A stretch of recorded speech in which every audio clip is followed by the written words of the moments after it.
Our next performer is another first-time performer. Please give a very warm welcome to Jackie Ferro.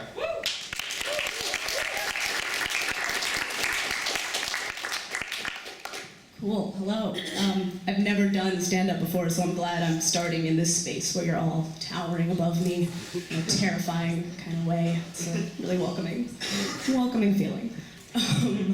I have a fiercely independent grandmother who likes to do things that she cannot do. And so one time she decided to come into our house without calling anyone, and we have stairs to the front door that don't have a railing. So she was like, I can do this. And just walked up, and then tripped, fell, and rolled down to the bottom of our driveway. And so my neighbor's babysitter, who does not speak much English, runs up to our door and pounds on it and points at the driveway and says, she just rolled and rolled like a snowman. So that's the family portion of my family weekend set.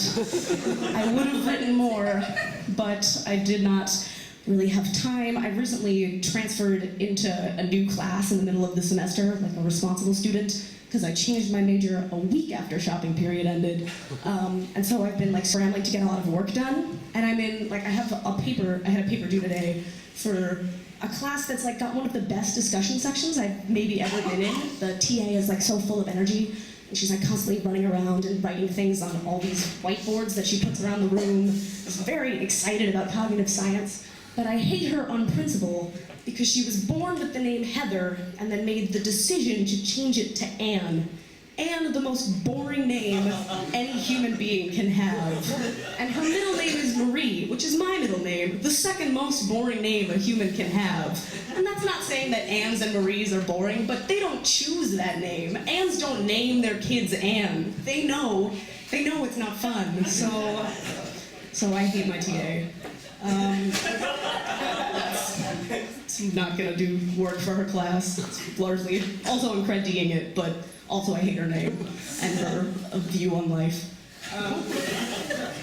Another thing I would have written, if I had more time, was a segue to this next portion of my set, but I didn't, so... Isn't it weird that adults can just casually believe in ghosts? That's a little strange. I was once watching the Late Late Show with Craig Ferguson, and there was a lull in conversation, so he just turned to his guest and was like, do you believe in ghosts? And she was like, yes, I do. And they talked about it for 5 minutes, and that's a little like grown people talking about Santa Claus.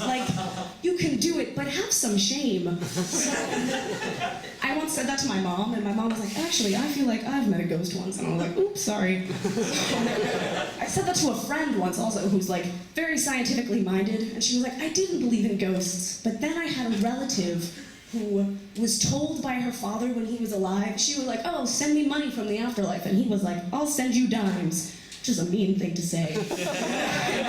And then when he died, she suddenly started seeing dimes everywhere. So now my friend believes in ghosts, but people sometimes drop dimes. That's not divine intervention. That's just coins. That just happens. You just notice them now. So, the end of my